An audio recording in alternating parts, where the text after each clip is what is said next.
We begin with that breaking news out of the Middle East. Israel's army announcing this morning that it will begin preparing for the first phase of a ceasefire with Hamas. This follows Friday's announcement that Hamas had agreed to parts of President Trump's peace plan. This includes releasing all remaining hostages taken nearly 2 years ago. NewsNation's Robert Sherman is live in Tel Aviv with the very latest. Robert, good morning from New York. How did this happen so quickly? Hey there, Hena. Well, what we see here on the ground is that people believe that this moment in time may be different here due to the fact that you have all of this pressure that is colliding. So maybe what happens in the coming days here could provide a different outcome, because deals like this have gotten a finish line in the past only to fizzle out right before crossing over. But we are hearing from the Prime Minister's office that is saying that they are prepared to move forward with all of the responsibilities and the implementations and the negotiations to try and push this deal forward. This is what the Prime Minister's office had to say in a statement. In light of Hamas's response, Israel is preparing for the immediate implementation of the first stage of President Trump's plan for the immediate release of all the hostages. We will continue to work in full cooperation with the president and his team to end the war in accordance with the principles set by Israel, which align with President Trump's vision.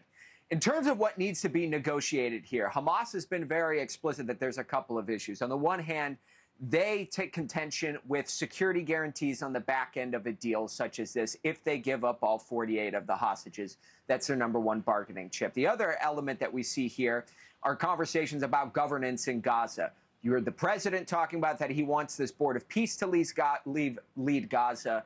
Hamas, on the other hand, has said they want an independent board of Palestinians to do so instead.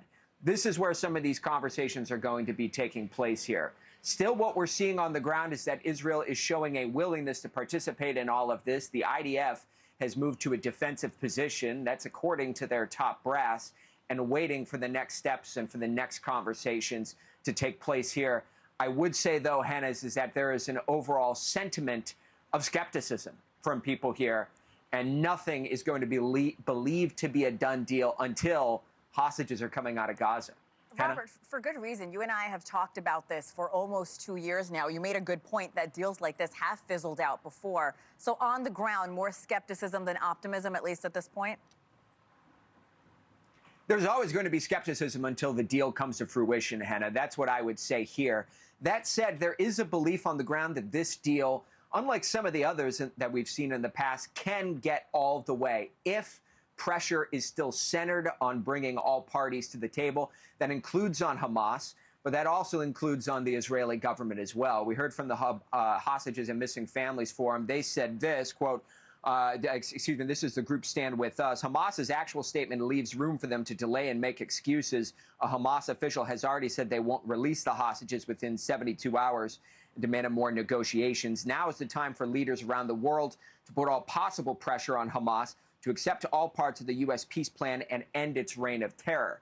If you take a look inside of Gaza, well, you see some people there, those who are not affiliated with Hamas, who are hoping that this deal comes to fruition and are hoping that Hamas ultimately agrees to the deal, because at this point they're simply fatigued by all the fighting. Take a listen. We are tired. I swear to God, we are tired. It's not what we have lost. Houses have been damaged. Everything has been damaged. And what is left? Nothing. We are living in a desert, but thank God after all. And moreover, the White House is still remaining optimistic that this can get to the finish line here. Of course, there's a long way to go until it officially hits that benchmark. Hena? It's a 20-point plan. Robert Sherman live in Tel Aviv for us this Saturday morning. Stay safe, my friend.